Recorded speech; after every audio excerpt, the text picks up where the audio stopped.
फालतू और पालतू दोनों कहूंगा मैं आपको। क्या बोल तो फिर मैं नमस्ते करती हूँ आपको प्रेम शुक्ला। सही है। इस तरह को फालतू बात पर बैठना नहीं चाहता। आप इतना फालतू बकवास कर रही हैं, फालतू एंकर को सुनूं क्या मैं? अब मुझे फालतू कहने से तो आपका फैक्ट दुरुस्त नहीं हो जाएगा।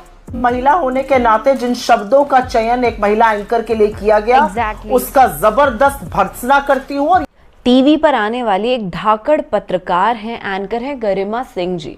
उन्होंने बुरी तरीके से डिस्ट्रॉय कर दिया बीजेपी के प्रवक्ता को, जिसका नाम है प्रेम शुक्ला। ये बकवास करते रहते हैं। आज से पहले इनको 2 मर्तबा सुना है। एक में ये इस्लामोफोबिक बातें कर रहे थे। न्यूज चैनल में जो एंकर बैठी हुई थी वो मुस्लिम थी, तो उनको खान मैडम, बुर्का फाड़ा और इस तरीके की तुच्छ बातें करते ये दिखाई दे रहे थे। और एक और बार भी ऐसा ही कुछ कर रहे थे। इनसे ज्यादा मैं कुछ एक्सपेक्ट करती भी नहीं। हे हाय हेलो नमस्ते जी, सत श्री अकाल, अस्सलाम वालेकुम। मैं निधि शर्मा इंडिया से, और एक मुस्कुराहट है मेरे चेहरे पे क्योंकि इनकी बोलती को बंद किया जाएगा। ना केवल गरिमा सिंह जी बल्कि कांग्रेस की जो प्रवक्ता हैं, one of my favourite Supriya Shrinate ji, वो भी इस डिबेट के अंदर हैं। एंड आई नो कि वो गरिमा सिंह जी का डेफिनेटली पक्ष लेंगी। तो 2 धाकड़ लेडीज ने मिलकर के कैसे एक बेहुदा बातें करने वाले इंसान को सबक सिखाया है, वो देखने के लिए आज हम यहाँ बैठे हैं। एंड गरिमा सिंह जी को जब लास्ट टाइम हमने सुना था, तब वो रुपए की गिरती हुई कीमत और डॉलर की बढ़ती हुई कीमत को लेकर के आपत्ति जता रही थी। And it was a fabulous speech that she gave on the channel. तो इनके जैसे जो एंकर्स हैं, उनको दिल से हमारा समर्थन है, सलाम है, और आपको भी शुक्रिया है कि आप इन्हें सपोर्ट करते हैं। चलिए वीडियो देख लेते हैं, उसके बाद बातचीत कंटिन्यू करेंगे। ये भाई 282 पर नहीं जरूरत थी, 303 पर नहीं जरूरत थी। अब तो 3 पायों की कुर्सी है ना। नीतीश कुमार कहेंगे हम छोड़ रहे हैं जाति का जनगणना नहीं कराते, तो चंद्रबाबू नायडू कहेंगे कि हम तो मुस्लिम आरक्षण देंगे, कर लो जो करना। अपनी कुर्सी की पेटी बांध लो, मौसम बिगड़ने वाला है। नहीं गरिमा जी, ठीक है, स्टूडियो में इस तरह के सवाल पूछने से थोड़ा सा रोमांच आता है, लेकिन जो है एजेंडा फॉर गवर्नेंस तो हर किसी को होना ही चाहिए। इसमें क्या प्रॉब्लम है? हम अगर राजग बना रहे हैं, राजग की सरकार बना रहे हैं, तो हर किसी की उसमें जो है विषय तो लिए ही जाएंगे। इसमें क्या आपत्ति है? पहली बार अब इतने लंबे अरसे बाद कन्वीनर बनाना पड़ेगा ना प्रेम जी। अभी तक नहीं था, अभी तक जरूरत नहीं थी। तो भाई हाँ तो जरूरत है तो कर लेंगे, तो क्या प्रॉब्लम क्या है इसमें? आपको क्या लग रहा है?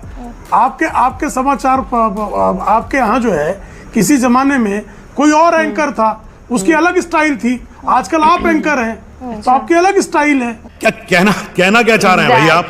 तो क्या आप एडजस्ट नहीं हुई कि न्यूज़ 24 एडजस्ट नहीं हुआ?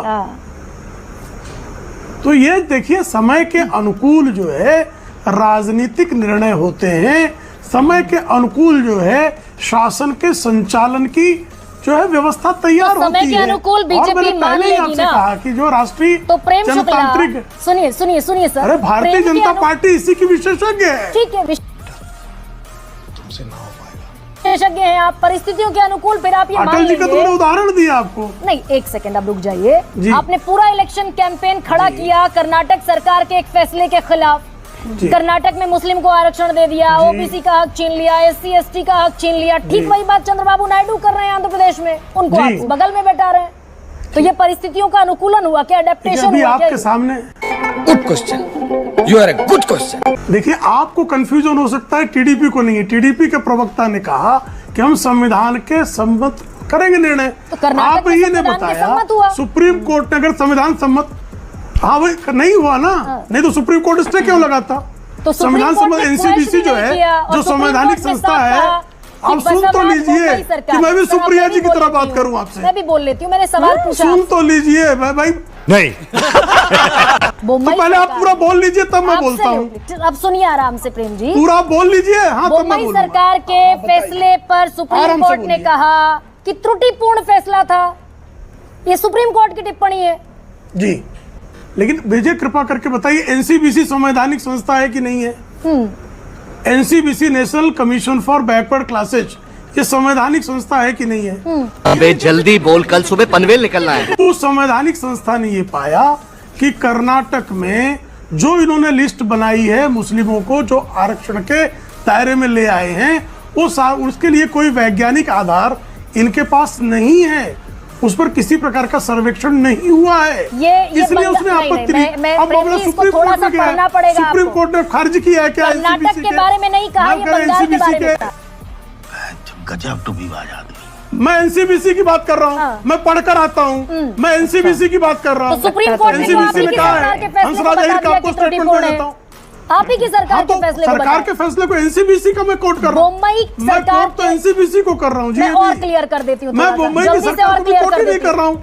बड़ा संकट है आपका। देखिए संकट है, आप अपने को किसी को सुनना ही नहीं चाहती है। मुझे क्षमा कर दीजिए भाई, अभी मजा आएगा ना भिड़ो। इस तरह को फालतू बात पर बैठना नहीं चाहता। आप इतना फालतू बकवास कर रही है। नहीं सुनेंगे ना जी। अरे आप क्या आप दूसरों को सुनना ही नहीं चाहती है? आप लादना चाहती है? क्या करेक्शन कर रही है? मैं क्या कोट कर रहा हूँ? मैं कोट क्या कर रहा हूँ? आप कह क्या रही है? मैं क्यों सुनूं आपको?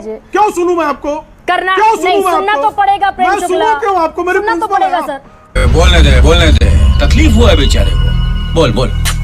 नहीं सुनेंगे क्या? मैं मजबूर हूँ क्या? ऐसे फालतू एंकर को सुनूं क्या मैं? फालतू एंकर को सुनूं क्या मैं? अब मुझे फालतू कहने से तो आपका फैक्ट दुरुस्त नहीं हो जाएगा।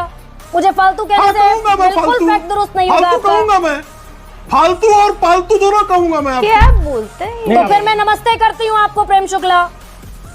मैं एकदम नमस्ते करती हूँ थैंक आपको। यू। मैं तो चाहता हूँ नमस्ते करना। बिल्कुल नमस्ते आपको। निकल ले भाई तू। हाँ, चल भाई चल, निकल ले। सही में भाई निकल ही जाना चाहिए। निकल अरे सही में। अगर आप शब्दों के चयन में मर्यादा नहीं रख सकते तो आपको नमस्ते है।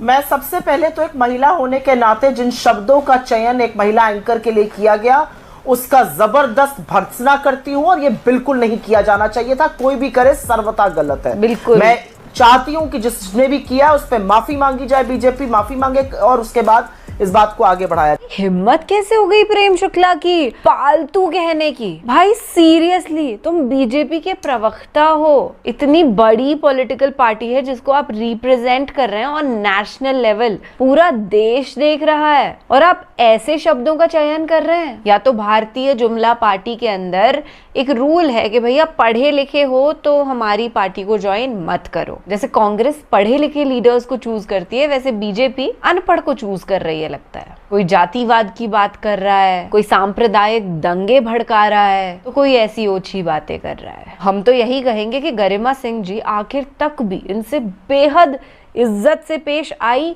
उस इज्जत से पेश आई हैं जिसके ये लायक भी नहीं है। मैं अगर गरिमा जी की जगह होती तो मैं पॉसिबली भड़क जाती और मैं बोलती कि ऐसे आपको रवानगी नमस्ते करके नहीं मिलेगी भैया, यहाँ पे माफी मांगो। कभी कभी ना मुझे ये बात सही लगती है कि बीजेपी की बेइज्जती कभी हो ही नहीं सकती, ना गोदी एंकर्स की कोई बेइज्जती हो सकती है, क्योंकि यार उनकी इज्जत है ही नहीं। जिनकी इज्जत होती है उन्हीं की तो बेइज्जती होती है। तो ये लोग तो रोजाना इसी तरीके से जलील होते रहेंगे, कोई स्पेशल बात नहीं है बेइज्जती हो जाना। और सुप्रिया श्रीनेत जी को मैंने जितना भी सुना है, ये हमेशा सच की हक की बात करती हैं। कोई अगर पीड़ित है तो उसके लिए आवाज उठाती हैं, किसी के साथ गलत हुआ है तो उसके लिए आवाज उठाती हैं, जो कि जरूरी है। नहीं तो मोदी जी तो हमारे पहलवान बेटियों को इग्नोर करते हुए चलते हैं। वैसे वो पूरा अरेंज करवा लेते हैं सेटअप, जहाँ पे बेचारे पहलवान बेटियों को बेटों को प्रेशराइज करवा के बिठा दिया जाता है, and they are not allowed to raise their voice. जो उनके साथ तकलीफें हो रही है उनको इजाजत ही नहीं होती वो बोलने की। आपने देखे हैं वो वीडियोस स्क्रिप्टेड वाले मोदी जी के? मोदी जी के तो वीडियोस खैर स्क्रिप्टेड ही होते हैं, क्योंकि ऐसे रॉ फॉर्म में वो जनता को नहीं फेस कर सकते भाई, इम्पॉसिबल है। लोग एलिगेशंस लगा देंगे। अभी जो उनकी रैलीज हो रही थी इलेक्शंस के टाइम पे, तब भी कई लोग ऐसा हुआ मोदी जी के सामने रैली के अंदर घुस के प्रोटेस्ट करने आ गए, माइक पे अनाउंसमेंट करने लगे, and then Modi ji have to ignore them. BJP के लिए चोर के नारे तक लग गए थे। तो इन लोग का तो ऐसा ही है यार, हमको ही अच्छी सरकार का चयन करना है नेक्स्ट टाइम। इस बार अच्छा खासा इंडिया अलायंस को, एक विपक्ष को हमने स्ट्रॉन्ग किया है, एंड नेक्स्ट टाइम वो विपक्ष ही पावर में आने वाला है। फिलहाल आपसे लेती हूँ इजाजत। ख्याल रखिएगा अपना और अपने सभी घर वालों का। ऐसे वीडियोस के साथ हमारा मिलना लाजमी है। राम राम, दुआ सलाम, जय हिंद।